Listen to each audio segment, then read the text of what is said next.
Hey, our next guest understands the world from public and private perspectives and more. Let's bring in Jamil Jaffer, National Security Institute founder and executive director at George Mason University, Antonin Scalia Law School. His relationship with D.C. in particular, very wide in scope, including during the George W. Bush administration, where he served in the White House as an associate counsel to the president, handling Defense Department, State Department, and intelligence community matters, and served as one of the White House counsel's primary representatives to the National Security Council Deputies Committee. He is also Paladin Capital Group venture partner and strategic advisor. That's a global investment company that is, according to the company's website, investing in technologies, products, and services focused on dual use in both commercial and government markets with a strong value-add culture. As we said, comes at things from so many deep perspectives. He is with us from Washington, D.C. Jamil, nice to have you here with Bailey and myself. Let's start macro. We've been focusing a lot out of headlines, out of the White House, watching the war. When you look at this environment, does it feel like a stable one? Look, Carol, obviously, with a war ongoing or a ceasefire temporarily in place, there's obviously some amount of instability. At the same time, we've seen markets respond positively to the idea that there might be a ceasefire, or that the ceasefire is in place. We saw a positive reaction over Friday and over the weekend. So we're in a market where things are changing, obviously day to day, not just on this conflict in the Middle East, but obviously with the advent of generative AI and its impact on markets as well. So we're in a fluid environment, and there are stability issues, but they relate to a number of macro conditions, not just obviously the conflict going on in the Middle East.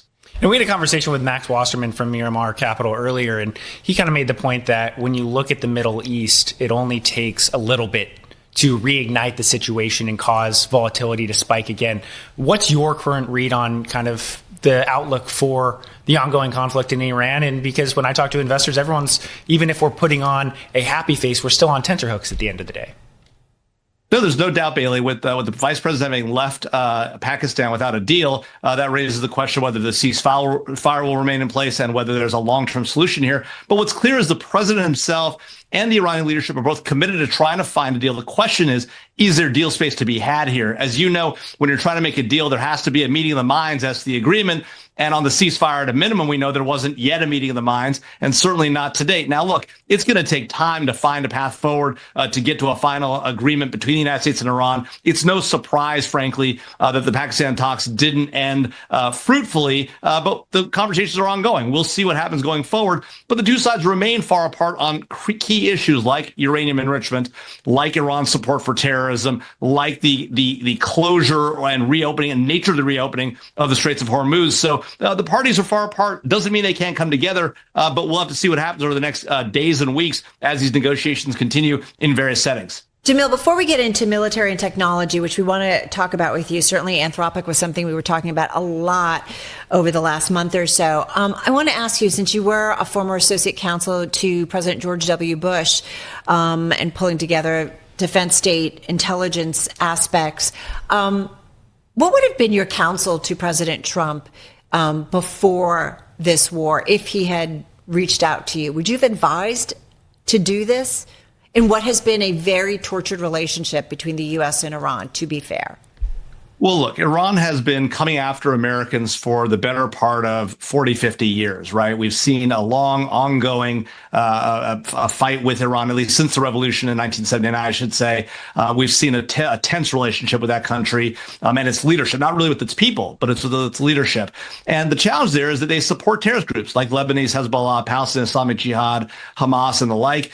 They've been an inveterate opponent to American policy in the Middle East. Whatever you might think of that, they're opposed to it. And that's been a challenge to the United States going back to the days of Ronald Reagan, if you remember the tanker wars and the like, and obviously the number of terrorist attacks conducted against Americans. Well, those have continued. Even during the Iraq War, we know that Iran was supporting proxy groups in Iraq to kill Americans, providing them with explosive foreign penetrators and the like, killing American soldiers on the battlefield. So that's always been a challenge. And so the question becomes, how can you find a path forward? And what I would have said to President Trump is, look, if you're going to get into this conflict, you have to have a plan for getting out, a plan for what victory looks like. And I think that's the challenge today. It's hard for us to determine what victory looks like. Have we won already, as the president said a number of times? Or is there something more to be done? And at the end of the day, what does a post-conflict Iran and a post-conflict U.S. role in the region look like? I love that. One last question. I mean, is it still up in the air whether or not we are more secure, that the United States is more secure after this war, or we just don't know yet? Well, look, I think from a perspective of Iran being a threat to the United States, it's certainly a reduced threat because we've taken out a significant portion of their Navy, a significant portion of their ability. But you can rebuild. Anger is a funny thing, right? No, you're exactly right. And of course, Iran's reaction to this may be, well, this exactly demonstrates why we need a nuclear weapon. And so what you have to do now is get to a point where either there's a new government in Iran that's more friendly to the United States, or they commit in a way that's verifiable and insurable that they're not going to get a nuclear program. And that probably means not having a domestic enrichment, which was the key challenge of the prior nuclear deal that President Trump got rid of in his first term. And so that's the real challenge here. How do you get to that committed goal without resolving these big picture issues? And not to mention Iran's support for terrorism in the Middle East, which has been a long-standing problem for the United States. All right, so to pivot just a little bit, Jamil, one of the things that obviously Carol had mentioned has been in the headlines for quite some time has been the back and forth between the administration and Anthropic. Just looking at our reporting today, that Anthropic hired a Trump-linked lobbying firm, Ballard Partners. Obviously, this dates back to the back and forth negotiations around the Pentagon and those conversations collapsing after the agency demanded unfettered access to the startup's tools for lawful purposes. What's your read of the current backdrop? Because it does feel like this is at least skewing towards Anthropic and away from the administration.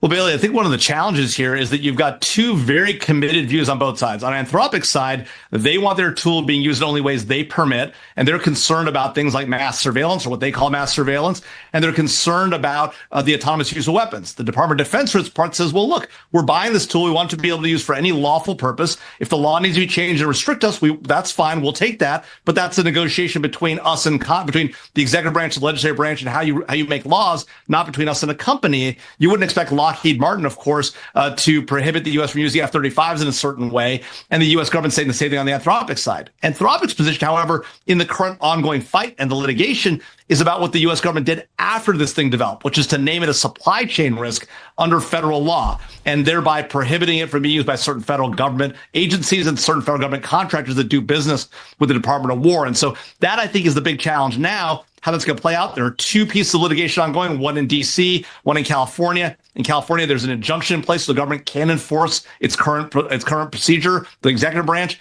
And in the D.C. Circuit, they refused the injunction, but did recognize the importance of the case and now have set the case for expedited briefing. So these proceedings appear to be moving pretty quickly to some sort of conclusion. Jamil, you say this is a challenge. Challenge or mistake by the government, the U.S. government, the Trump administration, to designate Anthropic as a supply chain risk to national security? Well, I think the challenge, Carol, is that the U.S. government really wants to use Anthropic. They, when Secretary Hegseth was talking about its value, he referred to its capabilities as exquisite. And we all know, as we've seen its performance out in the markets, we've seen it do well and success and make huge gains in the technology market and the like. That being said, now calling it a supply chain risk makes it hard not just for the Department of War to use it, but for other federal agencies and for federal government contractors who want to supply the department. And of course, the real question is it a supply chain risk? Does it qualify under the statute? But that's what I'm asking you. Do you agree with their designation? And do you agree that it's a supply chain risk to national security, or is this just playing angry? Look, I think on the text of the statute and the definitions there about adversary and supply chain risk, it's going to be a very difficult case for the government to make. That statute was designed to go after Russian companies, after Chinese companies like Huawei and ZTE, Russian companies like Kaspersky. It's hard to imagine how, under the current text of the statute, an American company like Anthropic would. The government's put its best foot forward and tried to make that argument. We'll see how the courts treat it. At least in the case of the D.C. Circuit, the D.C. Circuit did say at least the balance of equities on an injunction tilted in favor of the government. They didn't speak to this question of whether the U.S. government's likely to win. So we'll see how it plays out in court. It'll be an uphill battle for the government, no doubt. They have other tools, by the way. They could have used the Defense Production Act, which they didn't use. That may come next if, in fact, they lose this litigation. Just looking at some of our reporting, OpenAI, calling out the fact that OpenAI and Anthropic both have increased their federal lobbying spending last year, such a hot button issue from an AI perspective. Is there any form of precedent for the ongoing battle between the government and Anthropic in terms of other kind of novel things like AI that have fundamentally reshaped where we are and how we live? Yeah, Bailey, great question. The most prominent example that we have from recent memory is actually the COVID situation where the Trump administration used the Defense Production Act to require contractors, federal government, pharmaceutical companies to make the COVID vaccine. And so we do have a recent sort of what you would call a national security, economic security crisis, the COVID pandemic. And then the reaction by the government to use this tool in a unique way, the Defense Production Act, and actually to make somebody deliver a product they weren't otherwise going to make. So in theory, could they use that tool to force Anthropic to deliver its product to the government and to do it in a way the government prefers? They might. It's a hard question under the existing law, but that's a more likely more fruitful approach than the current approach of using the supply chain risk. But again, we have litigation in California, litigation in DC. We'll see how these courts come out. In this case, will eventually probably wind its way to the Supreme Court, and we'll see how it plays out on the specific statute that involves supply chain risk. There's actually two of them, two different federal laws that apply in supply chain risk here. Jamil, just got about 30 seconds here. You've worked on legal and policy frameworks on how the U.S. government procures and deploys sensitive technology, AI, generative AI. This is a whole other ball game. Do you think that it's right for a company to be a little concerned about how the government uses all of this? And forgive me, just about 25 seconds here. There's no doubt that a company has a right to be concerned about it. The question is, can they force the government to do it the way they want to? The government has its point of view. The company has its point of view. How to reconcile those two is the hard question at play here. It's going to be a question that'll plague policymakers and courts for at least months and if not years to come. All right. Good stuff. Interesting. Thank you so much. Jamil Jaffer, National Security Institute founder and executive director at George Mason University, Antonin Scalia Law School. As we said, formerly served in the George W. Bush administration. He was in the White House as an associate counsel to the president.